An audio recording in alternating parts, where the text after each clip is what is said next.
Hello and welcome to UPSC Hindi. ये जो आपकी आंसर राइटिंग सीरीज चल रही है, इसमें हम कंटिन्यूसली एक अप्रोच को फॉलो करते हुए चल रहे हैं और जिस अप्रोच के अंतर्गत हम देख रहे हैं कि हमारे बहुत सारे क्वेश्चंस बहुत आसानी से टैकल होते हुए जा रहे हैं। अगर हम कंटिन्यूसली इस अप्रोच को फॉलो करते हुए चले आ रहे हैं तो बहुत गौर से समझने वाली बात है कि इन क्वेश्चंस को हम बहुत आसानी से टैकल कर रहे हैं, क्योंकि ये जो क्वेश्चंस हम कर रहे हैं ये हमारे यूपीएससी के प्रीवियस ईयर क्वेश्चंस हैं। और ये जो प्रीवियस ईयर क्वेश्चंस होते हैं हमेशा आप देखेंगे कि बहुत ज़्यादा इंपॉर्टेंट होते हैं यूपीएससी के फॉर द पीसीएस, क्योंकि यूपीएससी के जो भी प्रीवियस ईयर क्वेश्चंस होते हैं वो हमारे पीसीएस में तो बहुत ही इंपॉर्टेंट रूप से काम आते हैं। लेकिन उससे ज़्यादा इंपॉर्टेंट ये भी हो जाता है कि ये जो डायरेक्ट क्वेश्चंस पूछ लिए जाते हैं कभी कभी, अगर हम उन क्वेश्चंस को गलत कर देते हैं तो कहीं ना कहीं या उन क्वेश्चंस के कंटेंट में हमारी कमी रह जाती है। तो कहीं ना कहीं आप ये देखेंगे कि सबसे ज़्यादा प्रॉब्लम हमारे मार्क्स में आ जाती है, क्योंकि जो बच्चे तैयारी कर रहे हैं वो लोग क्या करते हैं कि वो पहले से तैयार करके बैठे हुए होते हैं।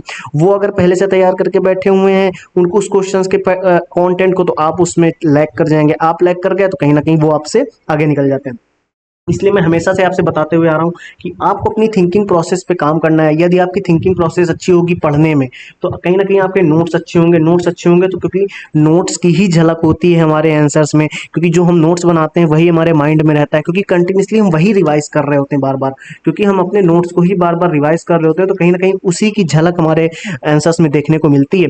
तो हमारे नोट्स जब तक अच्छे नहीं होंगे, उस ऑर्डर में नहीं बने होंगे मेंस के नोट्स, हर टॉपिक को हर डायमेंशंस को कवर करते हुए, क्योंकि कहीं ना कहीं हमें अपने हर डायमेंशंस को कवर करते हुए आगे बढ़ना होता है। और ये जो सीरीज चल रही है बहुत ज़्यादा इंपॉर्टेंट है for the session of UPSC and PCS. और यही आप इन आंसर राइटिंग की सीरीज से आप नोट मेकिंग बहुत आसानी से सीख पाएंगे।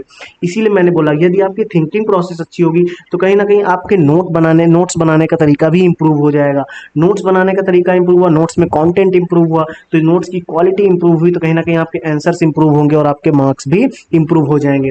कि ये जो सीरीज है, ये जो आंसर राइटिंग की सीरीज मैं कर रहा हूँ जिसमें आपको मॉडर्न इंडिया के सारे क्वेश्चंस कराए जा चुके हैं, बहुत ज़्यादा मैंने 10 सेशन अप्रॉक्स लिए हैं मॉडर्न इंडिया के। लेकिन उन 10 क्वेश्चंस को करने के बाद आप हर क्वेश्चन से 10 क्वेश्चंस करने की टेक्निक सीख चुके हैं, क्योंकि हर अप्रोच जैसे कोई भी क्वेश्चन मैंने उसमें सीखा तो उससे हम अगले 10 क्वेश्चंस करने की अप्रोच सीखे हैं। कंटेंट पे तो वर्क मैंने किया और आगे कंटेंट पे वर्क आप भी करेंगे, लेकिन हमने वहां पे एक अप्रोच सीखी। उस अप्रोच से आप कंटिन्यूसली बहुत सारे क्वेश्चंस बहुत आसानी से टैकल करने की स्थिति में रहने वाले हैं।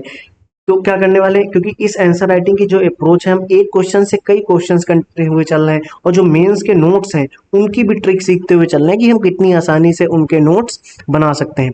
इधर उधर की बात पे ज़्यादा ध्यान न देते हुए हम सीधे मुद्दे पे आते हैं और आज के क्वेश्चंस को समझने का प्रयास करते हैं। ये जो आज का क्वेश्चन आपके सामने लिखा हुआ है ये भी यूपीएससी के मेंस में आया हुआ क्वेश्चन है।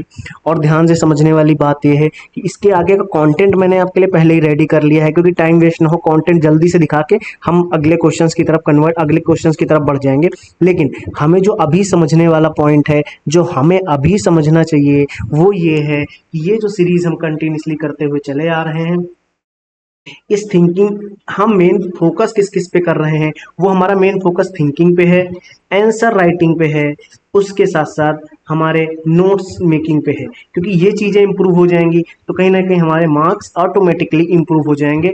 इसलिए मेन फोकस हमारा अप्रोचेस पे है। उन अप्रोचेस के माध्यम से हम आंसर राइटिंग सीख रहे हैं, उन अप्रोचेस के माध्यम से हम अपनी थिंकिंग बढ़ाना सीख रहे हैं, उन अप्रोचेस के माध्यम से अपने नोट्स बनाना सीख रहे हैं, उन अप्रोचेस के माध्यम से हम मेंस के नोट्स बनाना भी बहुत डीप में सीख रहे हैं।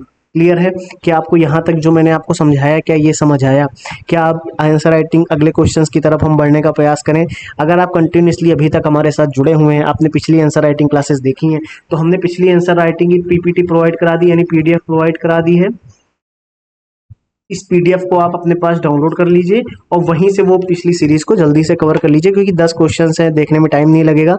उन क्वेश्चंस पे अप्रोच जो मैंने सिखाई है वो ज़्यादा इंपॉर्टेंट है आपके लिए। उस अप्रोच पे काम करना आपके लिए ज़्यादा इंपॉर्टेंट है, क्योंकि अगर आप उस अप्रोच पे काम नहीं करेंगे, सिर्फ देख के इग्नोर कर देंगे या सिर्फ याद मतलब सुन लेंगे समझ लेंगे बस, उसके बाद आपने प्रैक्टिस नहीं करी, तो कहीं ना कहीं आपके क्वेश्चंस ऑलरेडी आप लैग करते रहेंगे, आपके कंटेंट में कमी परमानेंट बनी रहने वाली है। तो हम विदाउट टाइम वेस्ट किए हम सीधे कंटेंट पे बात करते हैं। अब इस क्वेश्चंस की थिंकिंग प्रोसेस पे बात करेंगे सबसे पहले,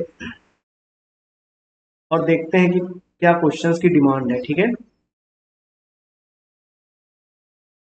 हम इसको इरेज कर देते हैं।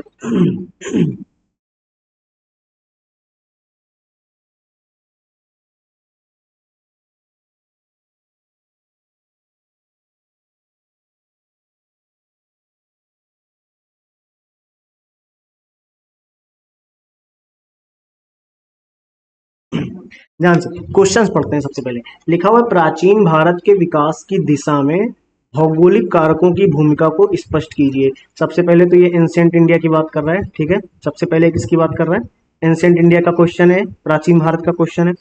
किसकी विकास की बात कर रहा है? प्राचीन भारत के विकास की दिशा में, प्राचीन भारत के विकास की, एंशिएंट इंडिया के डेवलपमेंट की बात कर रहा है। सबसे पहले आप सोचिए, फिर उसके बाद अप्रोच को देखते हैं, इस क्वेश्चन को टैकल करने की अप्रोच। यदि आपको कुछ भी नहीं आता इस क्वेश्चन के बारे में, एंशिएंट इंडिया के बारे में आपने कुछ भी नहीं पढ़ा सही से, फिर भी आप इस क्वेश्चन को कितनी आसानी से टैकल करेंगे वो देखते हैं। एंशिएंट इंडिया के डेवलपमेंट की बात कर रहा है, प्राचीन भारत के विकास की बात कर रहा है कि नहीं कर रहा है? हेलो हेलो हेलो, सोना नहीं इधर, हेलो, ठीक है। प्राचीन भारत के विकास की बात कर रहा है, डेवलपमेंट की बात कर रहा है। डेवलपमेंट में भौगोलिक कारकों की भूमिका बताना है, यानी वो कौन से ज्योग्राफिकल फैक्टर्स थे, ध्यान से, वो कौन से ज्योग्राफिकल फैक्टर्स थे जिसने एंशिएंट इंडिया को डेवलप करने में ज्यादा भूमिका निभाई। ठीक है, क्वेश्चन समझ आ गया? यानी वो कौन से भौगोलिक कारक थे जिन्होंने प्राचीन भारत को डेवलप करने में अपनी भूमिका निभाई। क्वेश्चन समझ आ गया? ठीक। अब इस क्वेश्चन को करने से पहले अगर आपने एंशिएंट इंडिया के बारे में कुछ भी नहीं पढ़ा तो इस क्वेश्चन को हम कैसे टैकल करेंगे जरा एक बार सोचते हैं, ठीक है। आपके साथ हम भी लिख रहे हैं, समझते हुए चलना, जो मैं बोल रहा हूं उस पर फोकस करना, बहुत आसानी से क्वेश्चन कन्वर्ट हो जाएगा, ठीक है। अगर हम ऐसा समझें, अगर ज्योग्राफिकल फैक्टर्स की बात आ रही है तो हमने ज्योग्राफी तो पढ़ी है, क्यों? हमने ज्योग्राफी तो पढ़ी है, ध्यान से बताइए, क्या हमने ज्योग्राफी नहीं पढ़ी? ज्योग्राफी पढ़ी। ज्योग्राफी में हमने एनसीईआरटी पढ़ी, ज्योग्राफी में हमने एनसीईआरटी पढ़ी या नहीं पढ़ी? तो एनसीईआरटी के चैप्टर में आपने देखा होगा, कंटेंट देखा होगा, कॉन्टेक्स्ट अगर उसका देखा हो तो वहां पे लोकेशंस की बात की गई है कि नहीं की गई, यानी स्थान की बात की गई कि नहीं की गई? अच्छा, क्या वहां पे, क्या वहां पे फिजियोग्राफी के बारे में बात की गई? क्या वहां पे फिजियोग्राफी के बारे में बात की गई, यानी स्ट्रक्चर के बारे में बात की गई? हम एंशिएंट इंडिया की तो बात ही नहीं कर रहे, हम एंशिएंट इंडिया की तो बात ही नहीं कर रहे, क्योंकि आपने तो एंशिएंट इंडिया के बारे में भी सही से पढ़ा ही नहीं है। लेकिन क्या आपने ज्योग्राफी में फिजियोग्राफी और स्ट्रक्चर, यानी भौगोलिक कारक जो भारत के, यानी स्थान हो गए, उसकी फिजियोग्राफी यानी कहाँ पे कौन सा हिमालय है, कहाँ पे नदियां हैं, फिजियोग्राफी की तो बात हो गई। अच्छा, क्या आपने ड्रेनेज सिस्टम नहीं देखा? क्या आपने ज्योग्राफी में ड्रेनेज सिस्टम नहीं देखा? तो क्या, अब आप सोचिए किन फैक्टर्स की बात की जा रही है। सबसे पहले सोचो, ज्योग्राफिकल फैक्टर्स की बात की रही, ज्योग्राफी में स्थान आता है, फिजियोग्राफी आ जाती है, ड्रेनेज सिस्टम आता है। तो क्या आप अब ये नहीं सोच सकते कि ड्रेनेज सिस्टम ने एंशिएंट इंडिया के विकास में क्या योगदान दिया, फिजियोग्राफी ने क्या एंशिएंट इंडिया के विकास में योगदान दिया, भारत की लोकेशन ने एंशिएंट इंडिया के विकास में क्या योगदान दिया, है ना? क्या आप ये नहीं सोच सकते? अच्छा, क्या आप ये नहीं सोच सकते कि क्लाइमेट ने एंशिएंट इंडिया के विकास में क्या योगदान दिया? क्लाइमेट ने, क्या आप ये नहीं लिख सकते नेचुरल वेजिटेशन ने, यानी प्राकृतिक वनस्पतियों ने प्राचीन भारत के विकास में क्या योगदान दिया? भारत की सॉइल ने प्राचीन भारत के विकास में क्या योगदान दिया? बताइए, क्या अब आप सोच नहीं सकते? थोड़ा सा दिमाग खुला आपका? चलिए इसको इरेज करके मैं इसको थोड़ा सा स्ट्रक्चर में बनाता हूं। किसकी बात कर रहा है? ज्योग्राफी की बात कर रहा है, ठीक है, ज्योग्राफी की बात कर रहा है। अब आप हमें ये बताइए, एक सेकंड रुकना, थोड़ा सा इसको सुव्यवस्थित कर देते हैं। अब आप मुझे ये बताइए, अब आप मुझे सबसे पहले ये बताइए, अगर ज्योग्राफी की बात कर रहा है तो क्या ज्योग्राफी में लोकेशन नहीं आएगी? आएगी, लोकेशन एकदम आएगी, बिल्कुल आएगी सर, आपने बोला। अच्छा, लोकेशन आएगी तो क्या फिजियोग्राफी नहीं आएगी? फिजियोग्राफी यानी कि स्ट्रक्चर नहीं आएगा अर्थ अपने भारत का? स्ट्रक्चर आ गया। क्या यहाँ पे ड्रेनेज सिस्टम नहीं है?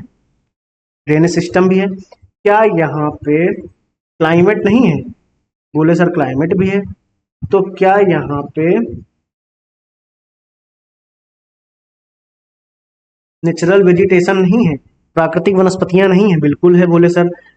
तो क्या यहाँ पे सॉइल्स नहीं है? तो अब आपने अगर एंशियंट इंडिया नहीं पढ़ी, अगर आपने एंशियंट इंडिया नहीं पढ़ी, तो क्या आप लोकेशन के बारे में सोच पा रहे हैं कुछ? क्या आप फिजियोग्राफी के बारे में कुछ सोच पा रहे हैं? क्या आप ड्रेनेज सिस्टम के बारे में कुछ सोच पा रहे हैं? क्या आप क्लाइमेट के बारे में कुछ सोच पा रहे हैं? क्या आप नेचुरल वेजिटेशन के बारे में कुछ सोच पा रहे हैं?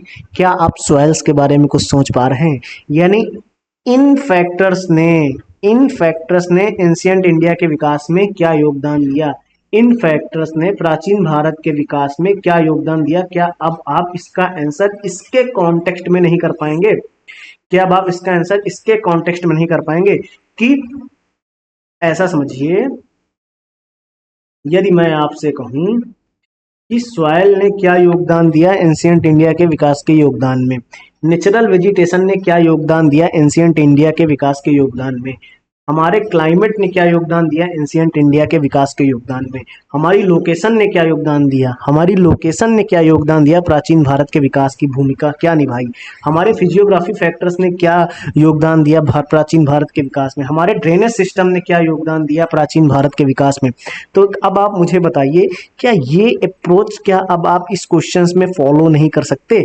अब कभी भी किसी भी क्वेश्चन में भौगोलिक कारकों की बात पूछी जाएगी, किसी भी क्वेश्चन में अगले 10 क्वेश्चन आपके पास आ जाएं, वहां पे भौगोलिक कारकों की बात हो और पूछा जाए भौगोलिक कारकों ने क्या योगदान दिया एक्स में, वाई में, जेड में, ए में, बी में, सी में, डी में, ई में, एम, भौगोलिक कारकों ने क्या भूमिका निभाई एक्स में, भौगोलिक कारकों ने क्या भूमिका निभाई वाई में, तो क्या आप सबसे पहले ये भौगोलिक कारक अपने माइंड में नहीं ला पाएंगे? बताइए, क्या आप सबसे पहले ये भौगोलिक कारक आपके माइंड में नहीं आएंगे? बताइए। मैं आपको 10 सेकंड का टाइम देता हूं, इसके अलावा कुछ और सोच पा रहे हैं तो आप अपने नोट्स में ऐड कर लीजिए।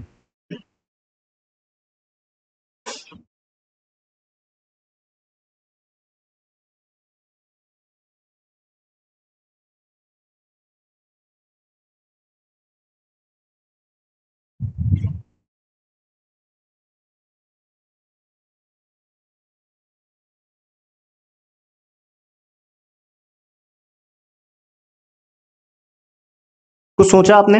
अब अगर आप देखिए, लोकेशन की बात की, लोकेशन ने क्या भूमिका निभाई निभाई भारत के प्राचीन भारत के विकास के योगदान में, फिजियोग्राफी ने क्या भूमिका निभाई भारत के प्राचीन भारत के विकास के योगदान में, हमने फिजियोग्राफी में, फिर उसके बाद हमने क्या देखा,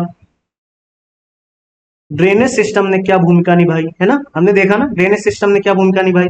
अच्छा, तो क्या मैंने क्लाइमेट की बात नहीं करी?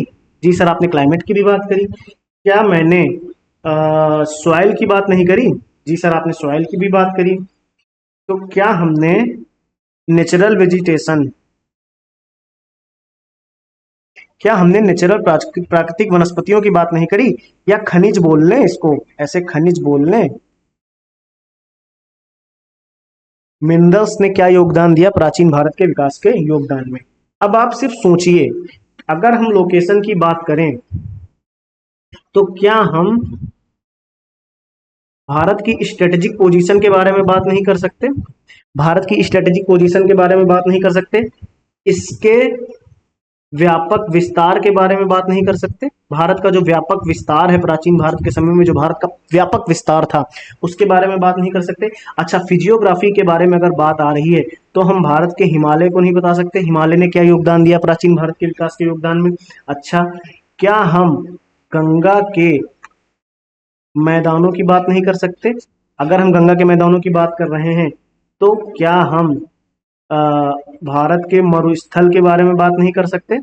अच्छा, मरुस्थल के बारे में अगर बात कर रहे हैं, इसके साथ साथ क्या हम दक्कन के पठार के बारे में कुछ नहीं बता सकते? क्या हम दक्कन के पठार के बारे में कुछ नहीं बता सकते? अच्छा, तो क्या हम पश्चिमी और पूर्वी घाट के बारे में कुछ नहीं बता सकते? बताइए। एंशियंट इंडिया का मैंने अभी नाम तक नहीं लिया, एंशियंट इंडिया का कोई टॉपिक आपके सामने नहीं रखा, लेकिन सिर्फ आपके सामने ज्योग्राफिकल फैक्टर्स आपके सामने मैं खोल रहा हूं। आप इन इन ज्योग्राफिकल फैक्टर्स से क्या आसानी से क्वेश्चंस को टैकल करने की स्थिति में नहीं रहेंगे? बहुत आसानी से क्वेश्चन टैकल हो जाएगा, सिर्फ अप्रोच तो देखिए आप सबसे पहले। अगर ड्रेनेज सिस्टम की बात आ रही है तो उसने किस प्रकार से एक आप ऐसा बोलिए बैरियर का काम किया, उसने एक बैरियर का काम किया। क्या आप ये नहीं बता सकते? अगर आपने थोड़ी सी एंशिएंट इंडिया पढ़ी हुई तो आपको याद होगा, कुछ ना कुछ तो आपको आइडिया रहता है, इस वजह से मैं सोच के आपको बता रहा हूँ कि आप बैरियर के बारे में बात नहीं कर सकते। अच्छा, क्लाइमेट में आप ऐसा समझ लीजिए, क्लाइमेट ने ट्रेड को कैसे, यानी किसने, व्यापार को कैसे प्रभावित किया, इसके बारे में नहीं बता सकते आप। अच्छा, यहाँ पे अगर ऐसा बोलें, मैं सिर्फ अभी ज्योग्राफिकल फैक्टर्स आपके सामने ओपन कर रहा हूँ, डिफरेंशियल रेनफॉल्स के टॉपिक को आप सामने नहीं रख सकते। सॉयल्स को, यानी मिट्टी की पूजा की जाती थी, मिट्टी की पूजा की जाती है, वर्शिप किया जाता है उसको, ऐसा समझ लीजिए भारत में मिट्टी को पूजता है। उसके बारे में आप प्राचीन भारत के विकास में क्या योगदान दिया, आप नहीं बता सकते? बिल्कुल बता सकते हैं।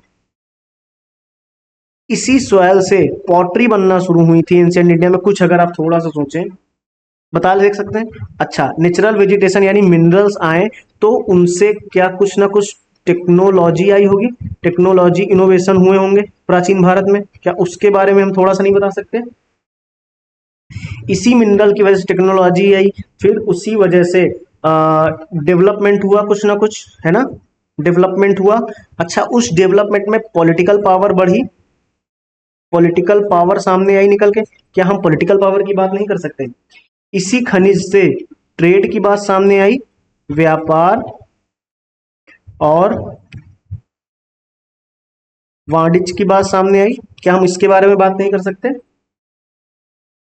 एक पॉइंट और आप, अगर मैं आपको समझाऊं, बोला जाता है जो कांस्य युग था वो पूरी तरीके से भारत में आया ही नहीं, है ना, पूरी तरीके से भारत में आया ही नहीं, इंडस वैली सिविलाइजेशन में आपको देखा जाता है फिर भी थोड़ा बहुत। क्या आप इन पॉइंट्स पे आप डिस्कशन नहीं कर सकते? आप मुझे सिर्फ 1 मिनट सोच के बताइए, जो मैंने आपके सामने सारे डायमेंशन ओपन कर दिए हैं, इन डायमेंशन पे आप क्या खेल नहीं सकते? इस क्वेश्चन को लेके आप देखिए ध्यान से। अब आपको सिर्फ इस डायमेंशन में खेलना है, एक खेल खेलिए, देखिए ध्यान से। देखो, ये क्या है, ज्योग्राफिकल फैक्टर है, भौगोलिक कारक है, ये भौगोलिक कारक है, ये भी तो भौगोलिक कारक है, ये भी एक भौगोलिक कारक है, और ये भी एक भौगोलिक कारक है, और ये भी हमारा एक भौगोलिक कारक है। ठीक है, इन भौगोलिक कारकों के अंदर छोटे छोटे कारक, विस्तार, हिमालय, गंगा के मैदान, मरुस्थल, दक्कन का पठार, पश्चिमी और पूर्वी घाट, बैरियर्स, उसके बाद व्यापार, विभेदक वर्षा जिसको बोलते हैं, उसके बाद वर्षिप पूजा, ट्रेड और व्यापार, वाणिज्य, टेक्नोलॉजी, पॉलिटिकल पावर, राजनीतिक विकास, कांस्य युग के बारे में बात की गई। यानी कि इस क्वेश्चन को आप देखिए, यानी प्राचीन भारत के विकास की दिशा में भौगोलिक कारकों की भूमिका बतानी है, तो ये जो हमारे सामने भौगोलिक कारक मैंने आपके सामने इतने उजागर कर दिए, जो आपके सामने मैंने इतने सारे भौगोलिक कारक लिख दिए हैं, क्या अब आप इन भौगोलिक कारकों के बारे में थोड़ा थोड़ा बता के प्राचीन भारत से लिंक नहीं कर पाएंगे? बताएं सर, क्या अब आप थोड़ा सा इनके बारे में बता के प्राचीन भारत से लिंक नहीं कर पाएंगे कि विस्तार की वजह से प्राचीन भारत की भूमिका, प्राचीन भारत का क्या विकास हुआ, हिमालय की वजह से प्राचीन भारत के विकास में क्या भूमिका आई, गंगा के मैदानों ने क्या भूमिका निभाई प्राचीन भारत के विकास में, मरुस्थल ने, दक्कन के पठार ने, पश्चिमी और पूर्वी घाट ने प्राचीन भारत के विकास में क्या भूमिका निभाई, क्या अब आप कुछ कुछ पॉइंट्स में नहीं बता सकते? अब हम क्या करेंगे, अब ये जो कंटेंट आपके सामने लिखा है ये इन्हीं पॉइंट्स का है, मैंने आपके सामने दे दिया है, ये स्लाइड आपके पास रहेगी, ये पीडीएफ आपके पास रहेगी, ये पीपीटी आपके पास रहेगी, लेकिन इसमें सारा कंटेंट नहीं है, ये जो मैंने यहाँ पे लिखा है सारा कंटेंट नहीं, इस कंटेंट पे आपको वर्क करना है, कुछ कुछ याद करना है, जो एक्स्ट्रा कंटेंट है जो मैंने अदर बुक्स से लिया है वो आपको याद करना है, वो आपको समझना है, और साथ ही साथ, और साथ ही साथ ध्यान से सुनिए, और साथ ही साथ आपको काम करना है इसको अपने नोट्स में ऐड करने के लिए, एज इट इज नहीं, अपनी लैंग्वेजेस में, अपने पॉइंट्स में। क्लियर है? क्या अब आपको ये अप्रोच समझ आ गई इस क्वेश्चंस को टैकल करने की? अगर आपको इस क्वेश्चन को टैकल करने की अप्रोच समझ आ गई है, तो क्या अब जब भी भौगोलिक कारकों की बात आएगी और भौगोलिक कारकों की भूमिका एक्स में पूछ लेगा, वाई में पूछ लेगा, जेड में पूछ लेगा, तो क्या अब आप ये भौगोलिक कारक अपने माइंड में लेके नहीं आ पाएंगे? बताइए। मैं 2 मिनट के अंदर इसको आपको समराइज कर देता हूं, ठीक है? देखिए, मैं 1 मिनट के अंदर समराइज कर रहा हूं आपके लिए। किसकी बात की गई? ज्योग्राफिकल फैक्टर्स की बात की गई, ठीक है, ज्योग्राफिकल फैक्टर्स की बात की गई। ज्योग्राफिकल फैक्टर्स में बोला सर लोकेशन थी, बोले सर लोकेशन थी,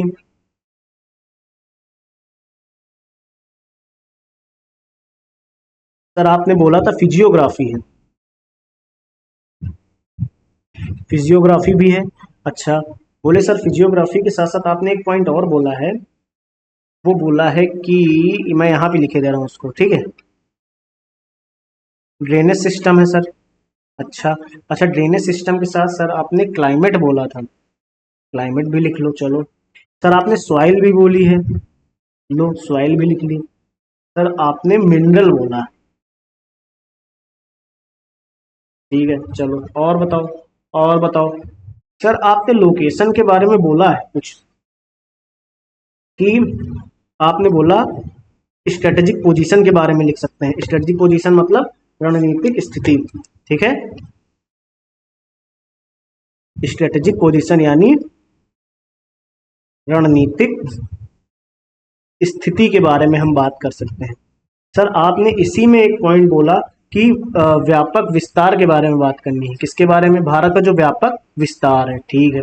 अच्छा फिजियोग्राफी में मैंने क्या क्या बताया सर? आपने फिजियोग्राफी में हिमालय बताया सबसे पहले तो, सबसे पहले तो हिमालय बताया, फिर उसके बाद गंगा के सर मैदान आपने बोला,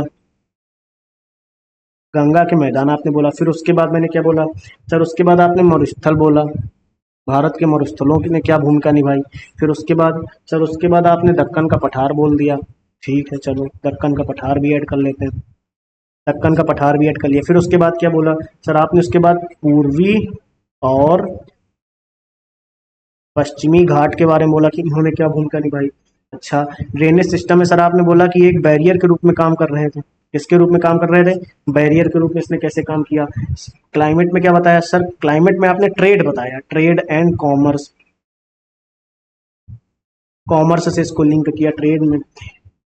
अच्छा, इसने विभेदक वर्षा में, वर्षा से क्या इम्पैक्ट हुआ प्राचीन भारत के विकास में, ठीक है, ठीक है चलो, प्राचीन भारत के विकास में वर्षा ने क्या योगदान दिया क्लाइमेट में। अच्छा, सॉइल में क्या बताया? सॉइल में सर आपने बताया कि वर्षित की जाती थी, वर्षित के बारे में बताया, पूजा की जाती थी। इसी सॉइल से आपने एंशियंट इंडिया में पॉटरी के बारे में पढ़ा है कुछ ना कुछ, तो पॉटरी के बारे में आप लिंक कर सकते हैं।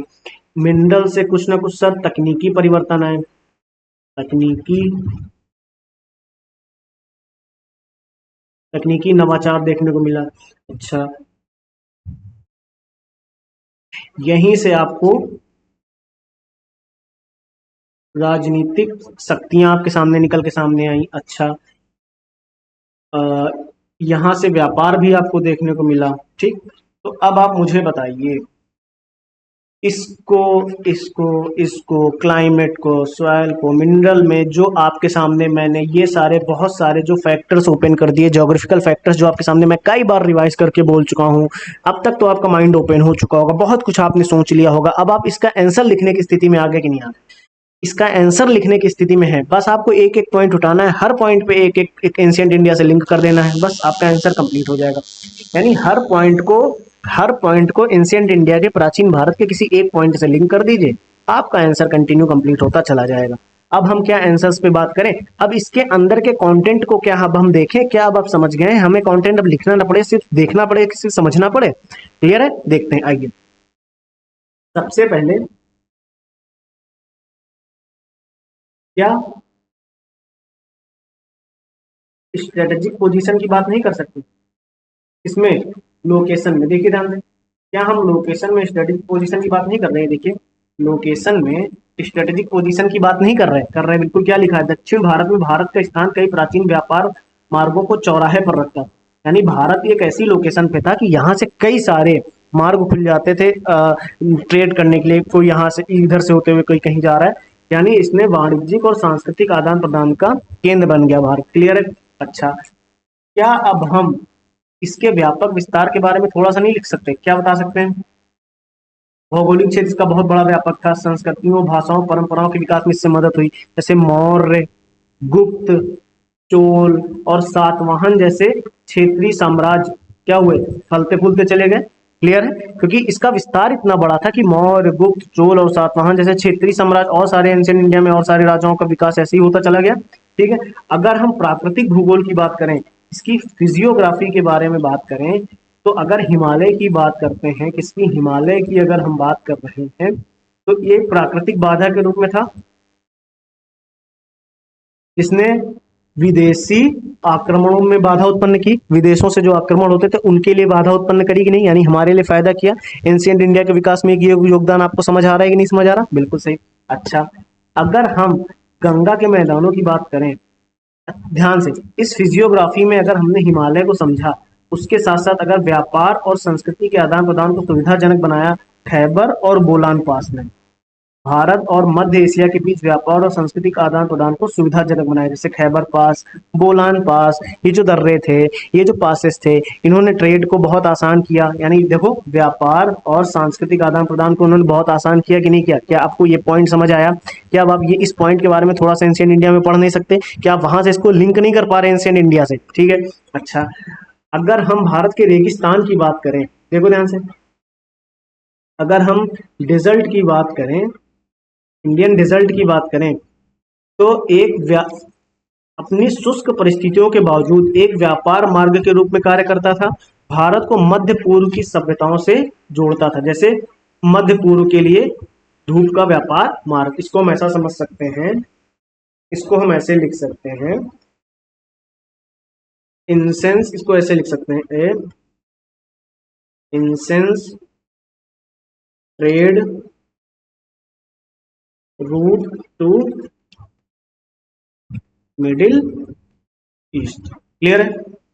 अच्छा, अब अगर हम दक्कन के पठार की बात कर रहे हैं, किसके? दक्कन के पठार की बात करें, तो जैसे दक्कन के पठार उबड़ खाबड़ चट्टाने, इनकी विशेषता है जो रॉक कट गुफाओं का निर्माण करती है, जैसे अजंता और एलोरा की गुफाएं। क्या आप ये एग्जाम्पल कोट नहीं कर सकते? क्या आप ये एग्जाम्पल अपने आंसर्स में कोट नहीं कर सकते? पश्चिमी और पूर्वी घाट ने क्या भूमिका निभाई? मैं कह रहा हूं, पश्चिमी और पूर्वी घाट ने क्या भूमिका निभाई, यही तो पूछा गया। पश्चिमी और पूर्वी घाट ने क्या भूमिका निभाई? ये देखिए, हीरे बेनाकल कर्नाटक में स्थानीय रूप से उपलब्ध ग्रेनाइट और लेटेराइट पत्थरों से निर्मित कई डोलमेन और मेनहिर हैं। यानी कि पश्चिमी घाट ग्रेनाइट, बेसाल्ट और लेटेराइट सहित प्राकृतिक पत्थर संसाधनों से समृद्ध हैं, जो मेगालिथिक स्मारकों के निर्माण के लिए आसानी से उपलब्ध थे। यानी मेगालिथिक में जो आपने बड़े बड़े पत्थरों से बने चीजें देखी, उनके लिए बहुत हेल्पफुल साबित हुए। क्लियर है? क्लियर है ये पॉइंट? पश्चिमी और पूर्वी घाट का योगदान आपने एंशिएंट इंडिया के लिए समझ लिया। गंगा के मैदानों की बात अगर हम करें, अगर हम गंगा के मैदान के लिए बात करें, तो क्या लिखा हुआ पढ़ो, इस क्षेत्र में कृषि अधिशेष ने, क्योंकि सॉयल बहुत अच्छी थी, बड़ी बस्तियों और शहरों के विकास को सक्षम बनाया। जैसे प्राचीन शहर पाटलिपुत्र अपने रणनीतिक स्थान और उपजाऊ परिवेश के कारण एक प्रमुख शहरी केंद्र बन गया। यानी ये एक एग्जाम्पल आप कोट नहीं कर सकते? जैसे जनपदों, आदिवासी राज्यों का गठन, जो महाजनपद बने बाद में, मौर्य और गुप्त साम्राज्य का उदय हुआ इसी गंगेटिक प्लेन्स में, इन्हीं गंगेटिक प्लेन्स में उदय हुआ। अच्छा, अगर हम ड्रेनेज सिस्टम की बात कर रहे थे, किसकी? अगर हम ड्रेनेज सिस्टम की बात कर रहे थे, तो एक प्राकृतिक अवरोध के रूप में कार्य कर रहे थे, बैरियर के रूप में कार्य कर रहे थे। क्यों? पढ़ो इसको, मैंने क्या लाइन लिखी, नदियां और अन्य जल निकाय प्राकृतिक अवरोध के रूप में कार्य करते थे, जो बाहरी आक्रमणों और घुसपैठों के खिलाफ प्राचीन सभ्यताओं को रक्षात्मक लाभ प्रदान करते थे। ये देखिए, आप कुछ नहीं मैंने किया, ये देखिए, हिमालय के बारे में डिस्कशन किया, गंगा के मैदान के बारे में डिस्कशन किया, मरुस्थल के बारे में डिस्कशन किया, दक्कन का पठार भी देखा, और पूर्वी और पश्चिमी घाट भी देखा। यानी कि जैसे उदयन ने राजधानी को पाटलिपुत्र में स्थानांतरित कर दिया, क्योंकि यह गंगा, सोन और गंडक नदियों के संगम के पास स्थित था। तो क्या अब आप ये एग्जाम्पल कोट नहीं कर सकते? क्या आप ये एग्जाम्पल जो इंपॉर्टेंट है, क्या एग्जाम्पल आप अपने आंसर्स में कोट नहीं कर सकते? बहुत आसानी से कोट करके हम आगे बढ़ सकते हैं। अच्छा सर, आपने क्लाइमेट की बात करी, क्लाइमेट ने क्या योगदान दिया, जरा बताइए। बिल्कुल, आइए, व्यापार का विकास मैं बोल रहा हूँ, क्यों? मानसूनी हवाओं हवाओं के पैटर्न में मौसमी बदलावों के कारण बंदरगाह शहरों का विकास हुआ। तो क्या आप ये एंशिएंट इंडिया का एक विकास नहीं बता सकते? देखिए ध्यान से, जैसे कावेरी पट्टनम, लोथल, ताम्रलिप्ता। अच्छा, ये जो डिफरेंशियल रेनफॉल मैंने लिखा था, ये जो मैंने आपके सामने डिफरेंशियल रेनफॉल का एक एग्जांपल लिखा था, ये रहा आपके सामने। कहाँ गया रेनफॉल में, सॉयल में रेनफॉल, ये आपके सामने जो डिफरेंशियल रेनफॉल मैंने आपके सामने लिखा, इसका क्या योगदान था। देखो, पानी की कमी वाले क्षेत्रों में बारिश का उपयोग करने के लिए परिष्कृत सिंचाई प्रणाली विकसित कर दी। जहाँ पे पानी की कमी थी वहां पे इस नई तरीके की सिंचाई प्रणाली आपको देखने को मिली। जैसे धौलावीरा में अद्वितीय जल संचयन प्रणाली। बताइए ध्यान से, क्या आप ये एग्जाम्पल कोट नहीं कर सकते अपने नोट्स में, नहीं अब ऐड कर सकते इसको, क्या अपने नोट्स में इसको आप ऐड नहीं कर सकते। क्या अब आप ध्यान से देखो, क्या अब आप इस तरीके से अपने एंशियंट इंडिया के नोट्स को एक ज्योग्राफिकल फैक्टर्स के रूप में देख के काम नहीं कर सकते, अपने नोट्स को इंप्रूव नहीं कर सकते। क्या आप सिर्फ सोच नहीं सकते कि हाँ इस डायमेंशन में भी तो सोचा जा सकता है, हम इस डायमेंशन में सोच के भी तो आगे बढ़ सकते हैं। यानी कि हमने सबसे पहले इन इन स्थितियों पे बात करी, देखो ध्यान से, रणनीतिक स्थिति पे बात करी कि वाणिज्य को सांस्कृतिक आदान प्रदान का केंद्र बन गया, भारत के विस्तार की बात करी कि इतने सारे राज्य आपके सामने निकल के आए, प्राकृतिक भूगोल में हिमालय एक बाधा के रूप में किसने विदेशी आक्रमणों को रोका, खैबर बुलंद पास ने कैसे व्यापार में योगदान दिया, रेगिस्तान ने कैसे हमारे ट्रेड को बढ़ाया, दक्कन के पठान ने कैसे ये गुफाएं हमको देखने को मिली, एंशिएंट इंडिया में डेवलपमेंट हुई, पश्चिमी पूर्वी घाट ने कैसे ये इस तरीके के हमको मटेरियल उपलब्ध कराए, गंगा के मैदान ने किस तरीके से हमारे राज्यों को जनपद और महाजनपदों के विकास में योगदान दिया। तो क्या अब ये एंशिएंट इंडिया का ये एक हमारा विकास ही तो है, प्राचीन भारत के विकास में ये भूमिका ही तो निभा रहा है। ये गंगा के मैदान ने, पूर्वी घाट ने, दक्कन के पठान ने, भारत के रेगिस्तान ने, इधर जल निकास प्रणाली ने, जलवायु ने, विविध वर्षा ने, उसके बाद आप देख रहे हैं रणनीतिक स्थिति ने, विस्तार ने, प्राकृतिक भूगोल में हिमालय ने, ये सब एक प्राचीन भारत के विकास में भूमिका ही तो निभा रहे हैं। अगर हम सॉइल की बात कर रहे हैं, अगर हम सॉइल की बात कर रहे हैं, तो हमने बोला ना सॉइल को पूजा जाता था, पूजा की जाती थी, सॉइल की पूजा की जाती भारत में। तो वेदों के रूप में जाने जाने वाले प्राचीन भारतीय शास्त्रों में, जो हमारे प्राचीन भारतीय शास्त्र में मिट्टी की उर्वरता से जुड़े अनुष्ठानों और समारोहों का उल्लेख मिलता है। यानी आपने वेदों का जिक्र किया तो कहीं ना कहीं आप एंशिएंट इंडिया का जिक्र कर रहे हैं कि नहीं कर रहे हैं। आप अगर वेदों का जिक्र कर रहे हैं तो आप एंशिएंट इंडिया का जिक्र कर रहे हैं कि नहीं कर रहे हैं। वेदों का जिक्र कर रहे हैं तो आप एंशिएंट इंडिया का जिक्र कर रहे हैं कि नहीं कर रहे हैं। आप प्राचीन भारत के विकास की भूमिका में मिट्टी का योगदान दिखा रहे हैं कि नहीं दिखा रहे हैं। जैसे जैसे ऋग वैदिक काल में देवी पृथ्वी की पूजा की जाती थी। पृथ्वी की पूजा तो खैर अभी भी की जाती है, लेकिन क्या आप यहाँ से इस चीज को लिंक कर पा रहे हैं? क्या आप इसको यहाँ से एंशिएंट इंडिया में प्राचीन भारत के विकास में योगदान, प्राचीन भारत के विकास में कैसे योगदान दिया, क्या आप इसको लिंक कर पा रहे हैं? क्या इसको अब आप लिंक कर पा रहे हैं? सिर्फ प्राचीन भारत के विकास में योगदान दिया, क्या ज्योग्राफिकल फैक्टर से इसको लिंक करते हुए चले आ रहे हैं। आप देखिए, जैसे मिट्टी के बर्तन बनते थे, पॉटरी बनती थी, ये टेराकोटा के मिट्टी के बर्तन, ठीक है, रेडवेयर मिट्टी के बर्तन, लेटेराइट मिट्टी के बर्तन, ये देखिए, ये लोग पढ़ लो भाई साहब। और एग्जाम्पल मैंने आपके सामने पहले ही ऐड कर रखे थे। ये टेराकोटा मिट्टी के बर्तन, ये सारे एंशिएंट इंडिया के विकास में योगदान ही तो दे रहे हैं। ये विकास ही तो हो रहा है कि इस तरीके की मिट्टी के बर्तन हमको देखने को मिल रहे हैं, यानी बर्तन बनना शुरू हो गए इस तरीके की मिट्टी के, तो एक विकास ही तो है। अगर खनिज की बात करें, अगर हम खनिज की बात करें तो जो हमने टेक्नोलॉजिकल इनोवेशन की बात करी,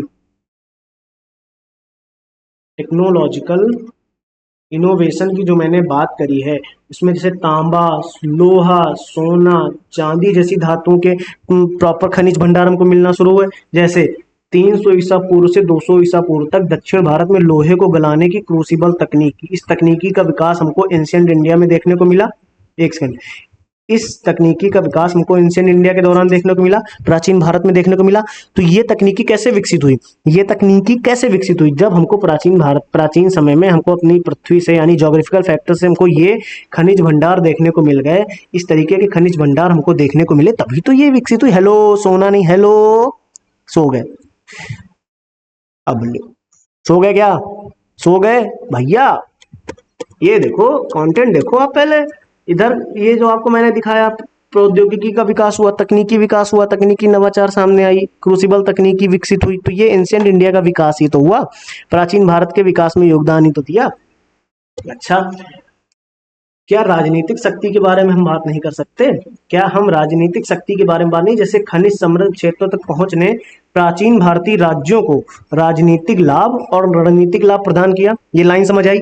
यानी जो खनिज क्षेत्र थे उन्होंने प्राचीन भारतीय राज्यों को राजनीतिक और रणनीतिक लाभ प्रदान किया, जैसे लोहे की पहुंच के कारण हस्तिनापुर का विकास। अब देखो ये एक पॉइंट देखिए आप सबसे पहले, ये एंशियंट इंडिया का सबसे इंपॉर्टेंट पॉइंट था कि हस्तिनापुर का जो डेवलपमेंट हुआ, हस्तिनापुर का जो डेवलपमेंट हुआ ये किसकी वजह से हुआ? लोहे की पहुंच के कारण। तो ये ज्योग्राफिकल फैक्टर है कि नहीं? यानी प्राचीन भारत के विकास में भौगोलिक कारकों की भूमिका में हस्तिनापुर का विकास सामने आता है, तो क्या लोहे की पहुंच के कारण हस्तिनापुर का विकास हमको देखने को मिला? तो ये पॉइंट आपको ज्योग्राफिकल फैक्टर से रिलेटेड है कि नहीं है?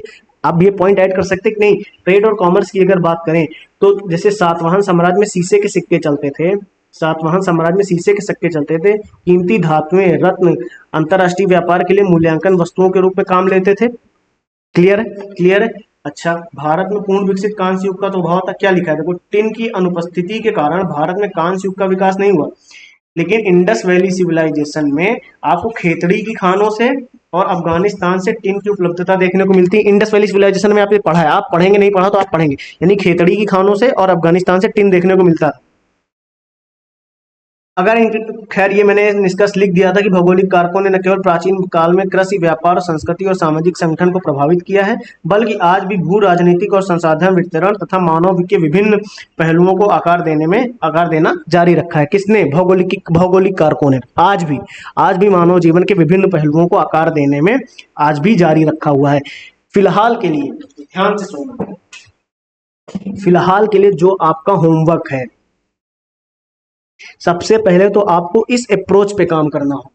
ये जो मैंने आपके सामने ज्योग्राफिकल फैक्टर्स आपके सामने मैंने दिखाए, ये जो ज्योग्राफिकल फैक्टर सबसे पहले आपके सामने रखे, इन ज्योग्राफिकल फैक्टर्स पे आपको अपने अकॉर्डिंग कुछ ना कुछ कंटेंट देखना पड़ेगा सबसे पहले। ठीक, ये जब भी कोई क्वेश्चन आएगा, मान लीजिए पूछा जाए एक्स के विकास में, यानी यहाँ पूछा गया ना, यहाँ पूछा गया ना प्राचीन भारत के विकास की दिशा में, तो मैं बोल रहा हूँ एक्स के विकास की दिशा में। ठीक है, एक्स के विकास की दिशा में ज्योग्राफिकल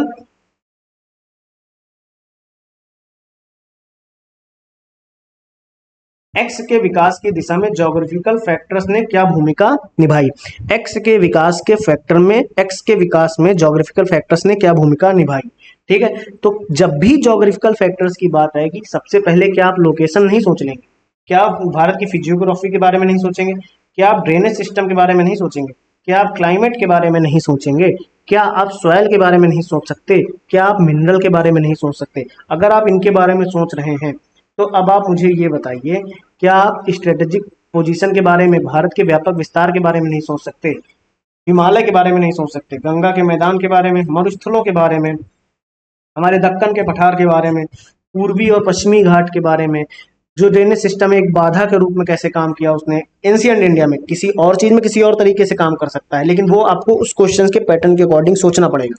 ट्रेड एंड कॉमर्स के रूप में नहीं देख सकते, उसके बाद सॉइल को इस तरीके से नहीं देख पा रहे थे, मिनरल को क्या इस तरीके से नहीं देख पा रहे।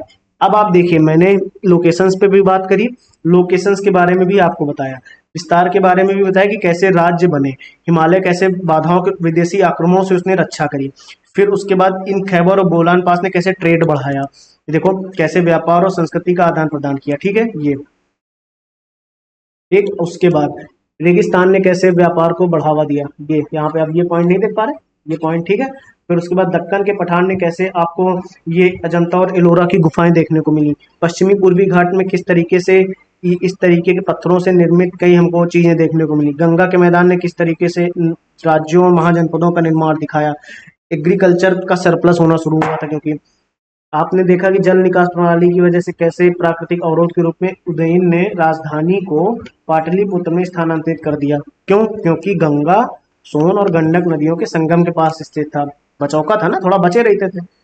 ये भी समझ सकते हैं आप। अब आप जैसे जलवायु के बारे में क्या, ये पॉइंट्स यहाँ से, अब आपको इन पॉइंट्स पे थोड़ा थोड़ा वर्क करना है। जलवायु के बारे में क्या हुआ, देखो आपने देखा कि कई हमको बंदरगाहों का विकास देखने को मिला, तो कावेरी पट्टनम, लोथल, ताम्रलिप्सा, इस तरीके के बंदरगाहों का विकास आपको देखने को मिला। तो ये एक एंशियंट इंडिया के डेवलपमेंट में योगदान ही तो दे रहे हैं। डिफरेंशियल रेनफॉल ने बहुत ज्यादा योगदान दिया। जैसे धौलावीरा में अद्वितीय जल संचयन प्रणाली आपको देखने को मिली, मिट्टी की पूजा देखने को मिलती थी आपको, वेदों में आपने देखा मिट्टी के बर्तन बनते थे। ठीक है, खनिज आपको देखने को मिले। ठीक। आपको खनिजों के बारे में तकनीकी नवाचार देखने को मिला, जैसे दक्षिण भारत में लोहे को गलाने की क्रूसिबल तकनीकी विकसित हुई, खनिज भंडार आपको देखने को मिलने फिर उसके बाद राजनीतिक शक्ति में हस्तिनापुर का विकास देखने को मिला, व्यापार और वाणिज्य में सातवाहन में शीशे के सिक्के देखने को मिले, कांस्य युग का अभाव, तो भारत में पूर्ण विकसित कांस्य युग का अभाव था उस समय एंशियंट इंडिया में, लेकिन इंडस वैली सिविलाइजेशन के टाइम पे खेतड़ी और अफगानिस्तान से कैसे आपको टिन की उपलब्धता देखने को मिलती है। क्या अब आप ये समझ पा रहे हैं इस आंसर्स को टैकल करने की आप स्थिति में रहेंगे या नहीं रहेंगे? क्या इस तरीके के क्वेश्चन अब आप आसानी से टैकल नहीं कर लेंगे? बताइए, क्या इस तरीके के क्वेश्चंस आप बहुत इजीली तरीके से नहीं टेकन कर लेंगे? क्या अब जब भी ज्योग्राफिकल फैक्टर्स की बात करेगा कि ज्योग्राफिकल फैक्टर्स ने एक्स के योगदान में क्या भूमिका निभाई, वाई के विकास के योगदान में क्या भूमिका निभाई, D K, A K, B C D X Y Z किसी की भूमिका में, किसी के भी विकास की भूमिका में क्या योगदान दिया? क्या अब आप यहाँ से सोच नहीं सकते? क्या अब आप इस आंसर्स को टैकल करने की स्थिति में हैं या नहीं? आप मुझे कमेंट बताइए। अगर आपको क्लास अच्छी लगी हो तो जरूर आप कमेंट जरूर कर दीजिएगा कि हाँ ये पॉइंट्स मुझे बहुत अच्छे लगे, ये अप्रोच हमें बहुत अच्छी लगी। आप कंटिन्यू करते रहिए, क्योंकि थोड़ा सा आपका सपोर्ट रहेगा तो बहुत अच्छा लगता है क्लासेस को कंटिन्यू करने में। ये अप्रोच सीखना जरूरी था। ये कंटेंट तो आपको कहीं भी मिल जाएगा, ये जो मैंने लिख के रखा है आप लोगों के लिए कंटेंट तो कहीं भी मिल जाएगा। मेन अप्रोच थी, हमें अप्रोच पे काम करना था, इस वजह से मैंने इस क्लास को आज इस तरीके से डिजाइन किया कि अगर ये क्लास अच्छी लगी हो तो मैं इस पर कंटिन्यू कर सकता हूँ, क्योंकि आपके सामने बहुत सारा लिखने में, हैंड रिटन से लिखने में क्या हो जाता है कि टाइम ज़्यादा लग जाता है। अब ऐसे में आपके सामने कॉन्टेंट तो था, लेकिन मैंने वही उसी टाइम को यूज़ करके मैंने आपके लिए पहले अप्रोच को समझाने में टाइम दे दिया कि आपने अप्रोच बहुत अच्छे से समझ ली। अब क्या इस क्वेश्चन को आप आसानी से टैकल नहीं कर लेंगे? इसके आगे के जो क्वेश्चन आएंगे क्या आप उन्हें टैकल नहीं कर लेंगे? अगर हाँ तो चलिए मिलते हैं अगली क्लास में, तब तक के लिए थैंक यू टू एवरीवन।